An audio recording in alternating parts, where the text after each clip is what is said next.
Lesson 2, Vocabulary Building. No doubt some of the expressions Mr. Romo has just used are unfamiliar to you. Let's examine some of these phrases more closely.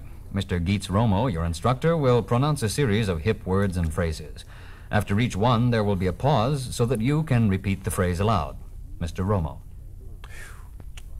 Dig. Dig it. Dig yourself, baby. Dig the chick. Dig the cat. Dig the shades on the cat.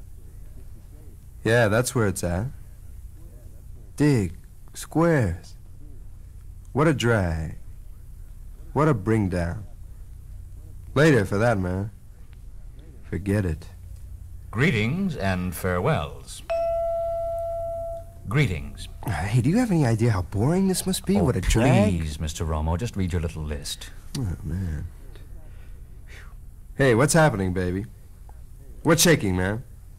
Hey, there you go. Hey. And farewells. Hey, I'm gonna split. This is a drag. I'm gonna cut. You got eyes to split? Let's make it. You going uptown? I got wheels. Want to ride? My shorts outside. Hey, we're gonna get in the wind. Later. In the pad. No, will you tell him to stop beating that gong, man? It's a drag. It's very hard on the nerves. Oh, I'm sorry, Mr. Romo. Charlie, all right, the gong. Please, my words. In the pad. No. I would dig to pick up on some sounds. Turn on the box. Put on some sides. Hey, man, get in the horn, call some freaky people, and we'll have a scene. Oh, we'll have a scene. Hey, man, this is all wrong. Who can learn anything with all these words out of there where they're supposed to be, you know? Dig the cat, see the cat run, dig Geets who read. Anyway, man, you left out a very important thing about the pad. Well, what is that, Mr. Romo? Well, dig. One thing that makes a pad different from an apartment is that every pad has a stash. A stash?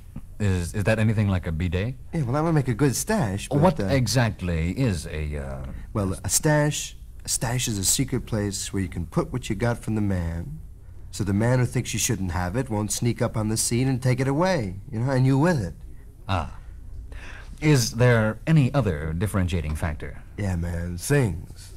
Things, Mr. Romo? Yeah, you'll find most of your pads are going to have things in them. What kind of things? Well, head things, you know, weird things. You know, like a weirdness is inherent in a good thing. Some people have string things.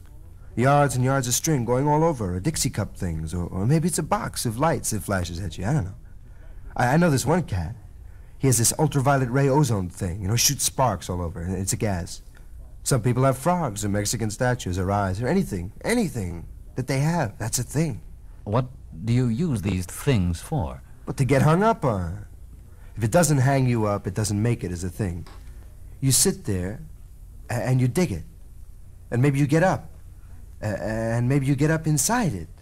And maybe it reaches out and grabs you. And it's weird, man. Dealing with a thing can be a very beautiful experience. It could crack your brain. Some people have things hung all over their beds so they can dig them before they fall out. And that could be very comforting. But that's another thing. And this is very important. You fall out in your pad.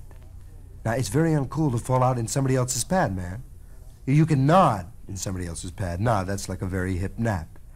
Yeah, you can nod there, you know, if it's a cool friend and if you're tight with him. But you don't want cats to fall out on you, because sometimes they're there for days, and you scream, split, and they don't even hear you.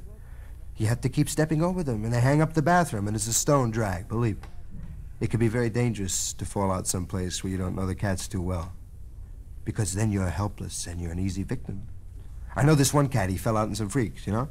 And when he came up, he was tattooed from head to foot with an editorial from the New Republic. Very dangerous to fall out.